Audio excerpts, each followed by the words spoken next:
Hi, I'm Lenny Weiner. I'm an instructor at iQuilt, and I'm going to show you my quick and easy tip for doing a pillowcase back.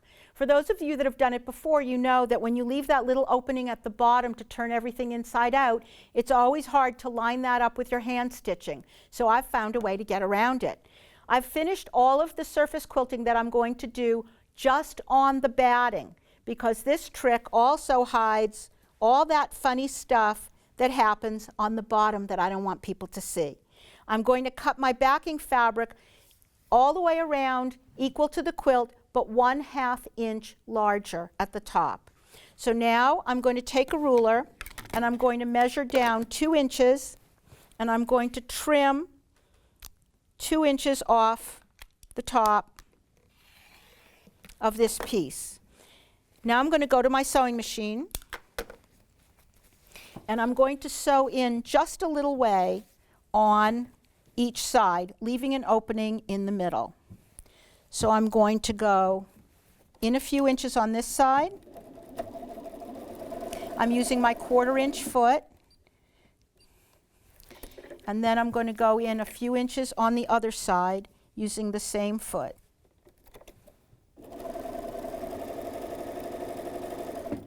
Now I have a strip that's sewn to the top that has a little opening in it. I can just finger press this for now, and then I'm going to place this front to front with my quilt with that little strip towards the top. I'm going to put a few pins in the corners just to hold it in place. And now when I sew, I'm going to sew it all the way around the outside edges. I don't have to leave any openings. Using the same 1/4 inch foot, I'm going to start in the middle of a seam, because when you start at the corners, you sometimes have problems with things jamming up.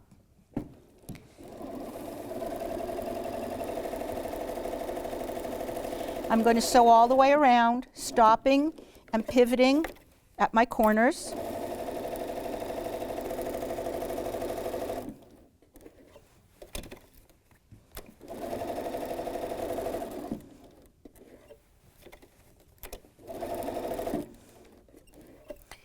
Now I'm back to the first side again, and I'm going to match up with the stitching that I started before.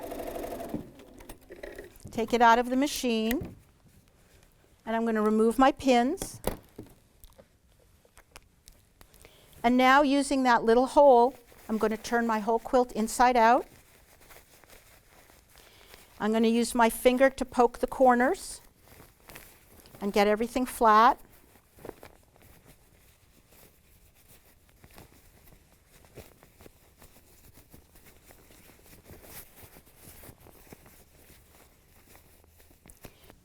So now I've finished poking out the corners, and when I flatten it all out, you can see I have nice smooth edges.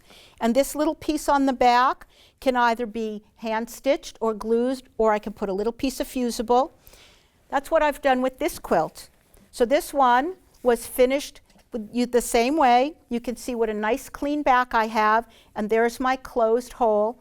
If I'm going to put a rod pocket, the rod pocket is 4 inches, so it's going to cover most of this, and all I'm going to see are a little bit of stitching on either side.